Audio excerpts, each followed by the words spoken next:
రాష్ట్ర ముఖ్యమంత్రి జగన్మోహన్ రెడ్డి గారి వ్యవహార శైలి ఏ విధంగా ఉందంటే, ఎవరికో పుట్టిన బిడ్డకు ముద్దు పెట్టి ఈ బిడ్డ నావాడనే చందంగా ఉంది.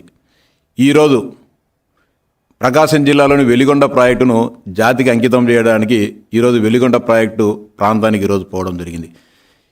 ఏమాత్రం కూడా పూర్తి కాకుండా, ఏమాత్రం కూడా దానిలో నీరు నిల్వ చేయలేని పరిస్థితిలో జాతికి అంకితం చేస్తున్నారంటే జగన్మోహన్ రెడ్డి వైఖరి ఏ విధంగా ఉందో ఒకసారి రాష్ట్ర ప్రజలు అర్థం చేసుకోవాల్సిన అవసరం ఎంతైనా ఉంది.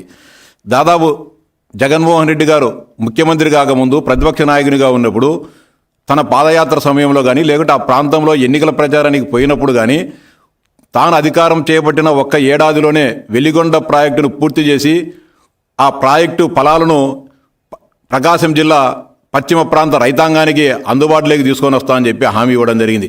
ఇప్పటికి దాదాపు 5 సంవత్సరాలు అవుతుంది ఆయన ముఖ్యమంత్రి. ఒక్క ఎకరాకైనా సరే వెలిగొండ ప్రాజెక్టు ద్వారా సాగునీరు అందించావా, లేకపోతే ఒక్క గ్రామానికైనా కూడా త్రాగునీరు అందించావా జగన్మోహన్ రెడ్డి అని చెప్పి సూటిగా ప్రశ్నిస్తూ ఉన్నా. అంతేకాకుండా తెలుగుదేశం ప్రభుత్వ హయాంలో ఈ ప్రాజెక్టుకు గాను 1450 కోట్లు ఖర్చు పెడితే, మీరు అధికారంలోకి వచ్చిన 5 ఏళ్లలో మీరు ఖర్చు పెట్టింది కేవలం 958 కోట్ల మాత్రమే. కానీ ఈరోజు తానే వెలిగొండ ప్రాజెక్టును పూర్తి చేశానని చెప్పి మీసాలు మెలేస్తూ జాతికి అంకితం చేసేదానికి సిగ్గు లేదా జగన్మోహన్ రెడ్డి అని ప్రశ్నిస్తూ ఉన్నా. ఇంకా దాదాపు పునరావాసం కింద ఆ ప్రాంత ప్రజానీకానికి ఇంకా రిహాబిలిటేషన్ కార్యక్రమాలు చేపట్టాల్సి ఉండగా వాటిని ఏమాత్రం కూడా పూర్తి చేయకోకుండా ఈరోజు ఆ ప్రాంత రైతాంగం, ఆ ప్రాంత ప్రజలు అయ్యా మాకు పునరావాసాన్ని కార్యక్రమాలను పూర్తి చేయండి అని చెప్పి వినతి పత్రం ఇవ్వడానికి ప్రయత్నం చేస్తే, ఈరోజు రైతులు ఎవరిని కూడా ఈ కార్యక్రమానికి జాతికి అంకితం చేసే కార్యక్రమానికి రాకుండా అడ్డుకుంటున్నారంటే రైతాంగం మీద ఎంత ప్రేమ ఉందో, ఈ వెలిగొండ ప్రాజెక్టు మీద ఎంత బాధ్యత ఉందో ఒకసారి రాష్ట్ర ప్రజానీకం ఆలోచించుకోవాలని చెప్పి విజ్ఞప్తి చేస్తున్నా. ఈ వెలిగొండ ప్రాజెక్టు ద్వారా లబ్ధి పొందేది రైతాంగం.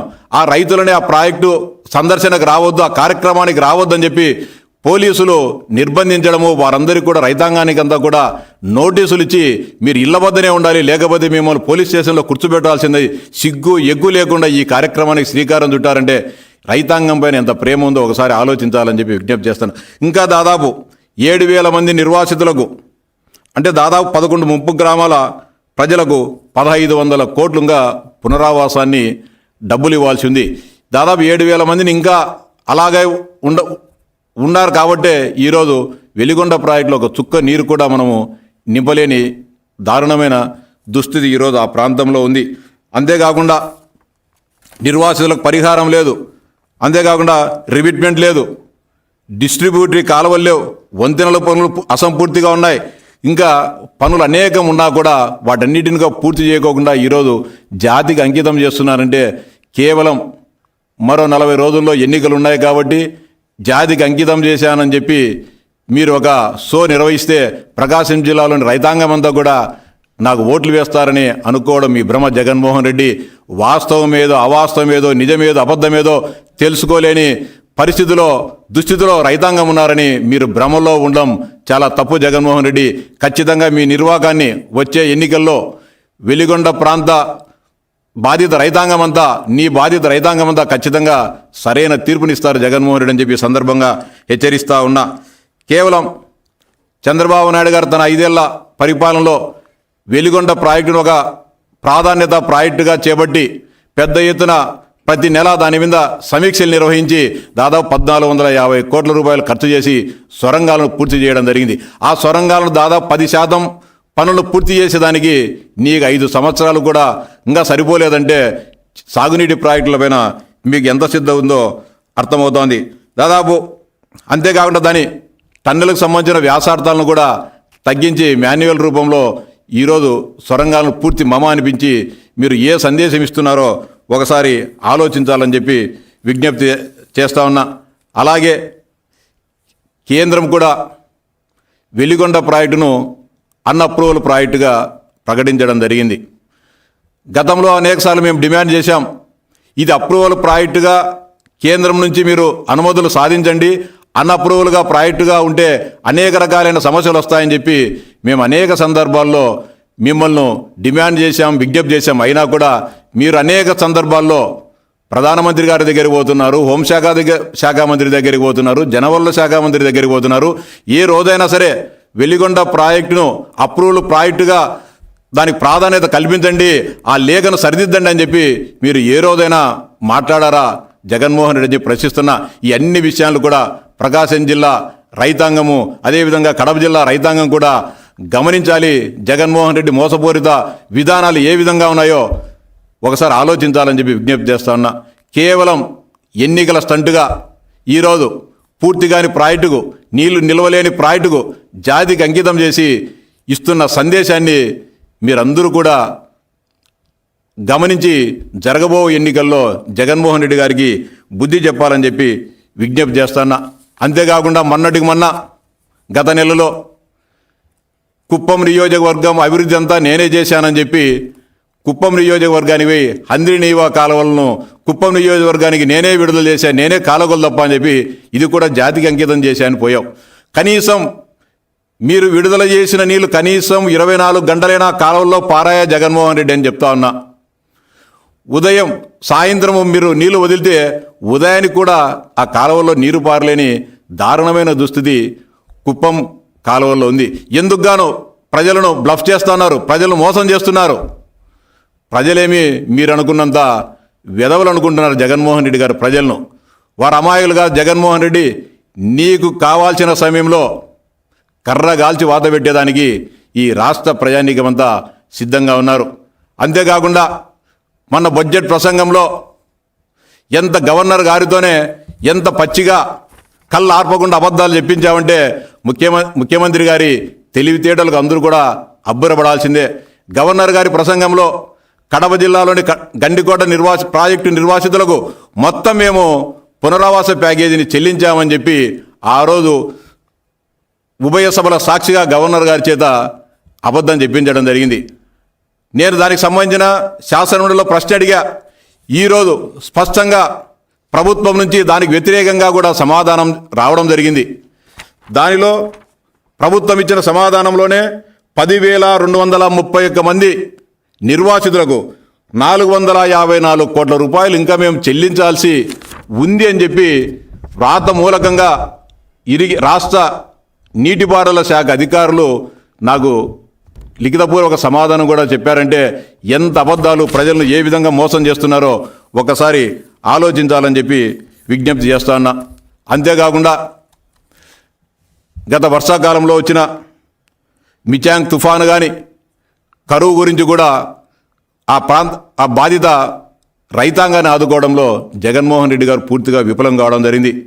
మిచాంగ్ తుఫాను వల్ల దాదాపు 22 లక్షల ఎకరాల్లో పంటలు దెబ్బతింటే మీరు అంచనా కట్టింది 6.64 లక్షల ఎకరాలకు మాత్రమే మీరు నష్టపోయిందని చెప్పి తేల్చడం జరిగింది. అంటే దాదాపు ఇంకా 16 లక్షల ఎకరాలకు సంబంధించిన రైతాంగాన్ని మీరు గంగపాలు చేసి వారందరికీ కూడా అన్యాయం చేసిన వ్యక్తి ఎవరైనా ఉన్నారంటే ఒక జగన్మోహన్ రెడ్డి మాత్రమే. కేవలం వారికి కూడా 442 కోట్ల రూపాయలు మాత్రం మీరు నష్టపరిహారం చెల్లించడం జరుగుతోంది. ఇంకా దారుణమైన విషయం, రాష్ట్రంలో 400 మండలాల్లో కరువు విలయతాండం చేస్తూ ఉంటే 103 మండలాల్లోనే కరువు ఉంది అని చెప్పి ఇన్పుట్ సబ్సిడీని 847 కోట్ల రూపాయలు మాత్రమే ఇస్తున్నామని చెప్పి చెప్పడం జరిగింది. దారుణాది దుర్మార్గకరమైన విషయం. మీరు ప్రాతినిధ్యం వహించే కడప జిల్లాలోనే ఖరీఫ్ సీజన్లో ఎక్కడ కూడా 1 ఎకరా కూడా పంట విత్తలేదు. జిల్లాలోని 35 కడప పార్లమెంటు నియోజకవర్గ పరిధిలోని 35 మండలాలలో ఏ ఒక్క ప్రాంతంలో కూడా పంట పడిన దాఖలాలు లేవు. ఒక్క మండలాన్నైనా సరే కరువు మండలంగా ఎందుకు ప్రకటించలేదు జగన్మోహన్ రెడ్డి గారు అని చెప్పి సూటిగా ప్రశ్నిస్తున్నా. కడప జిల్లా వ్యవసాయ యంత్రాంగం, జిల్లా అధికార యంత్రాంగం కడప జిల్లాలో దారుణమైన దుర్భర పరిస్థితులు రైతాంగం ఎదుర్కొంటూ ఉన్నారు. వీటన్నిటిని కూడా కరువు మండలాలుగా ప్రకటించమని చెప్పి మీ దగ్గరికి నివేదికలు తీసుకొని వస్తే మీరు ఏం మాట్లాడారు అధికారులతో ఒకసారి ఆత్మపరిశీలన చేసుకోవాలి. కడప జిల్లా కరువు మండలాలుగా ప్రకటిస్తే నాకు అవమానకరంగా ఉంటుంది కాబట్టి వాటిని ప్రకటించేది లేదని చెప్పి ఆ దస్తాలన్నింటిని కూడా ఇసిరిగొట్టిన చరిత్ర మీది జగన్మోహన్ రెడ్డి. కడప జిల్లా రైతాంగం పైనే మిమ్మల్ని దాదాపు 45 సంవత్సరాలుగా రాజకీయంగా ఆదరిస్తున్న కడప జిల్లా రైతాంగం పట్ల మీకు ఇంత దారుణమైన ప్రేమ ఉందో ఒక్కసారి ఆలోచించుకోవాలని చెప్పి విజ్ఞప్తి చేస్తా ఉన్నా. కడప జిల్లా రైతాంగం కూడా ఒక్కసారి జగన్మోహన్ రెడ్డి గారి రైతు వ్యతిరేక విధానాలను పరిశీలించాలి, ఖచ్చితంగా వాటిని ఖండించాలని చెప్పి కూడా విజ్ఞప్తి చేస్తూ ఉన్నా. అంతేకాకుండా పంటల బీమా విషయంలో జగన్మోహన్ రెడ్డి అనుసరిస్తున్న విధానాల వలన ఈరోజు రాష్ట్రంలో ఉండే యావత్ యంత్రాంగం అనేక ఇబ్బందులు పడుతూ ఉంది. 2019 సంవత్సరం కంటే ముందు ఈ రాష్ట్రంలో ప్రధానమంత్రి ఫసల్ బీమా యోజన కింద మనం ఉండేవాళ్ళం. రైతాంగం ప్రీమియం కట్టేవాళ్ళు, ఇన్సూరెన్స్ కంపెనీలు దానికి సకాలంలో నిజంగా పంట నష్టం జరిగినా, ప్రకృతి వైపరీత్యాల వల్ల ఇబ్బందులు జరిగినా పంటల బీమా చెల్లించే పరిస్థితి. మీరు అధికారంలోకి వచ్చిన తర్వాత ప్రధానమంత్రి ఫసల్ బీమా యోజన పథకం నుంచి మీరు బయటకు వచ్చి మీకు ఏమాత్రం సంబంధం లేని, అవగాహన లేని ఒక కొత్త వ్యవస్థని రాష్ట్రంలో సృష్టించి రైతాంగాన్ని సర్వనాశనం చేసిన వ్యక్తి ఎవరైనా ఉన్నారంటే అది ఒక జగన్మోహన్ రెడ్డి గారు మాత్రమే. వైఎస్ఆర్ పంటల బీమా విధానం అని చెప్పి నేనే ప్రీమియం కడతా అని చెప్పి పెద్ద పెద్ద ప్రగల్భాలు పలికి ఈరోజు రాష్ట్రంలో రైతాంగాన్ని తీవ్రంగా వేదనకు, అన్యాయానికి చేసిన వ్యక్తి మీరొక్కరే. మీరు ప్రీమియం కట్టడం లేదు ఇన్సూరెన్స్ కంపెనీలకు. రైతులు కడతామంటే నేను కడతానంటివి, మీరు కడుతున్నారంటే కట్టే పరిస్థితి లేదు. మళ్ళీ దానికి ఈ క్రాప్ బుకింగ్, మీరు ఆర్బీకేల ద్వారా ఈ క్రాప్ బుకింగ్ అని చెప్పి రైతుల మీద ఒక పెత్తనం చేసే కార్యక్రమాలు పెట్టడం జరిగింది. వైఎస్ఆర్సీపీకి సంబంధించిన అనుకూలమైన రైతులు మాత్రం ఈ క్రాప్ బుకింగ్ చేయడం, మిగతా సామాన్య ప్రజలు కానీ ఇతర పార్టీలకు సంబంధించిన, ఇతర వర్గాలకు సంబంధించిన మీకు అనుకూలం లేని రైతుల పంటలను ఈ క్రాప్ చేయకోకుండా వాళ్ళందరినీ కూడా అన్యాయం చేయడం జరుగుతూ ఉంది. వాస్తవమా కాదా, నిజమా కాదా అని చెప్పి చెప్తా ఉన్నా. ఈ ఖరీఫ్ సీజన్లో ప్రధానమంత్రి ఫసల్ బీమా యోజనలో అనేక రకాలైన రైతులకు అనుకూలమైన విధానాలు ఉన్నాయి. ప్రధానమంత్రి ఫసల్ బీమా యోజన పథకంలో విత్తనం పడకపోయినా కూడా పంట పెట్టుబడి కింద 25% పంటల బీమా చెల్లించాలనే నిబంధన ఉంది. కానీ మీరు దాన్ని కూడా తుంగలో దొక్కి ఈరోజు రైతులకు అన్యాయం చేయడం జరిగింది. అనేక మంది లక్షలాది ఎకరాల్లో రైతాంగం ఆ రోజు దుక్కి దున్నుకోవడం జరిగింది, ఎరువులు రెడీగా చల్లుకోవడం జరిగింది, విత్తనాలు రెడీగా పెట్టుకోవడం జరిగింది. కేవలం వర్షాభావ పరిస్థితుల విత్తనం లేకపోయారు. అదే ప్రధానమంత్రి ఫసల్ బీమా యోజన పథకంలో ఉండింటే రైతులే ప్రీమియం చెల్లించే పరిస్థితి ఉన్నా, లేకపోతే మీరే జూన్ జూలై నెలలో సంబంధిత ఇన్సూరెన్స్ కంపెనీలకు ప్రీమియం చెల్లించి ఉన్నా ఈరోజు 25% పెట్టుబడి సహాయం కింద పంటల బీమా 25% వచ్చే పరిస్థితి ఉండేది. దాన్ని అన్నింటినీ కూడా మీరు పంటల బీమా ప్రీమియం కంపెనీలకు కట్టరు, రైతులు కట్టుకుంటామంటే మీరు అంగీకరించరు. దీనితో లక్షలాది ఎకరాల్లో ముఖ్యంగా రాయలసీమ ప్రాంతంలో ఉన్న మెట్ట ప్రాంత రైతాంగం ఈరోజు మీ విధానాల వలన సర్వనాశనమయ్యే దుస్థితి వచ్చింది. 2019 కంటే ముందు ఏ విధంగా రైతులకు పంట నష్టం జరిగినా, ఏ విధంగా ఇన్పుట్ సబ్సిడీ కానీ ఇన్సూరెన్స్ కానీ వచ్చేదో 2019 నుంచి 2024 మధ్య కాలంలో పంట నష్టం జరిగినా, ప్రకృతి వైద్యుడి వల్ల ఇబ్బందులు జరిగినా, కరువు వచ్చినా ఏ విధంగా మీరు సహాయం చేస్తున్నారో ఒక శ్వేతపత్రం విడుదల చేయండి. ఎవరి పరిపాలనలో రైతులకు మేలు జరిగిందో, ఎవరి పరిపాలనలో రైతులు ఇబ్బందులు పడుతున్నారో ఒక్కసారి తేటతెల్లం అవుతుంది జగన్మోహన్ రెడ్డి అని చెప్తా ఉన్నా. రైతుల పక్షపాతం చెప్తా ఉన్నారు మీరు. భారతదేశంలోనే ఆంధ్రప్రదేశ్ ఈరోజు రైతుల ఆత్మహత్యలు అగ్రగామిగా ఉంది. ఈ ఆంధ్రప్రదేశ్లో కూడా మళ్ళీ మీరు ప్రాతినిధ్యం వహించే పులివెందుల నియోజకవర్గమే రైతుల ఆత్మహత్యల్లో అగ్రస్థానంలో ఉన్న విషయం మీకు తెలుసా లేదా జగన్మోహన్ రెడ్డిని మిమ్మల్ని సూటిగా ప్రశ్నిస్తా ఉన్నా. నేను అబద్ధాలు చెప్పడం లేదు, మీ ప్రభుత్వ గణాంకాల ప్రకారమే చెప్తా ఉన్నా. మీ ప్రభుత్వంలో నమోదైన ఎఫ్ఐఆర్లు, మీరు చెల్లించిన రైతు ఆత్మహత్యలకు సంబంధించిన బాధిత కుటుంబాలకు చెల్లించిన పరిహారమే ఆంధ్రప్రదేశ్లోనే పులివెందుల అగ్రస్థానంలో ఉందనే విషయాన్ని, రైతుల ఆత్మహత్యల్లో మన నియోజకవర్గం టాపులో ఉందనే విషయాన్ని మీకు తెలుసా లేదా జగన్మోహన్ రెడ్డిని ప్రశ్నిస్తా ఉన్నా.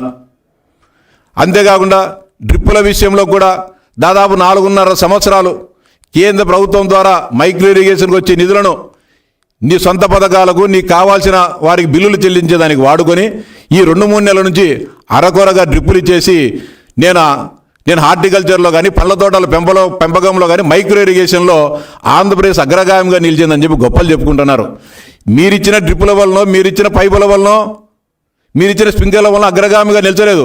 2019 కంటే ముందు మా ప్రభుత్వ హయాంలో చంద్రబాబు నాయుడు గారు ముఖ్యమంత్రిగా ఉన్న సమయంలో ఇతోధికంగా మైక్రో ఇరిగేషన్ పథకాన్ని అమలు చేయడం కానీ, దరఖాస్తు చేసుకున్న వారంలోనే రైతులకు సంబంధిత పరికరాలను అందించినందువల్ల ఆ రోజు వచ్చిన ఫలితాలు ఈరోజు అందుతున్నాయి. కాబట్టి మైక్రో ఇరిగేషన్లో కానీ, పండ్ల తోటల పెంపకంలో కానీ, లేదంటే కూరగాయల పెంపకంలో కానీ ఈరోజు అగ్రగామిగా నిలిచిన పరిస్థితి ఈరోజు ఆ రాష్ట్రంలో ఉంది.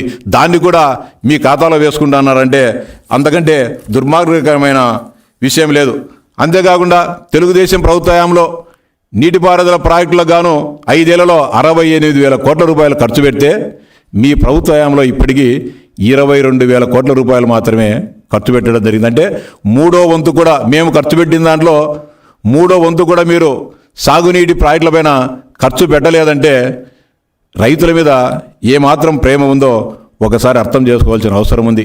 అంతేకాకుండా కృష్ణానది పైన అక్రమంగా తెలంగాణ ప్రభుత్వం సాగునీటి ప్రాజెక్టులు కట్టినా మీరు పట్టించుకోరు, మీకు బాధ కలగదు. అదేవిధంగా కర్ణాటక ప్రభుత్వం భద్రా నది పైన అప్పర్ భద్ర ప్రాజెక్టు నవలి దగ్గర ప్రాజెక్టు అక్రమంగా కడుతూ ఉన్నా కింద ఉండే రైతాంగానికి ఇబ్బంది కలుగుతుంది, కింద ఉన్న ప్రాజెక్టులకు నష్టం కలుగుతుంది, సాగునీటికి త్రాగునీటికి ఇబ్బంది కలుగుతుంది, ఆ ప్రాజెక్టులను ఆపివేయండి అని చెప్పి కనీసం ఒక్క మాటైనా కూడా, ఒక లేఖైనా సరే మీరు కేంద్రానికి లేఖ రాశారా జగన్మోహన్ రెడ్డిని ప్రశ్నిస్తూ ఉన్నా. కనీసం మీ రాజ్యసభ సభ్యులు కానీ, మీ లోక్సభ సభ్యులు కానీ ఏ రోజైనా కూడా దాన్ని ఖండించారా? కేంద్ర ప్రభుత్వం దృష్టికి తీసుకుపోయి వాటిని ప్రతిఘటించే ప్రయత్నం చేశారా జగన్మోహన్ రెడ్డి అని ప్రశ్నిస్తా ఉన్నా. మీ విధానాల వల్ల రాయలసీమ ప్రాంతం ఈరోజు శాశ్వత ఎడారిగా మారే ప్రమాదం ఉంది. అనేక రకాలుగా సాగునీటికి కానీ, త్రాగునీటికి కానీ ఇబ్బందులు వచ్చే పరిస్థితులు ఉన్నాయి. వీటన్నిటిని కూడా గుర్తెరక్కోకుండా ఇవన్నీ కూడా ప్రజలకు తెలియదు, ప్రజల అమాయకులని మీరు భావించి మళ్ళీ నేను 175 సీట్లు గెలుస్తా అని చెప్పి ప్రగల్భాలు పలుకుతా ఉన్నారు. మీ విధానాలను, మీ వ్యవసాయ విధానాలు కానీ, నీటిపారుదల రంగంలో మీరు చేసిన దుర్మార్గకరమైన చర్యలు కానీ ఈ రాష్ట్ర రైతాంగం గమనిస్తూ ఉంది, రాష్ట్ర ప్రజలందరూ గమనిస్తూ ఉన్నారు. ఖచ్చితంగా మరో 40 రోజుల్లో జరిగే ఎన్నికల్లో మీ విధానాలకు వ్యతిరేకంగా మీతో పాటు మీ శాసనసభ్యులు, మీ పార్లమెంటు సభ్యులు అందరినీ కూడా ఓడగొట్టేదానికి ఈ రాష్ట్రంలో ఉండే ప్రజానీకం సిద్ధంగా ఉన్నారనే విషయాన్ని గుర్తెరుగు జగన్మోహన్ రెడ్డి అని చెప్పి స్పష్టం చేస్తా ఉన్నా.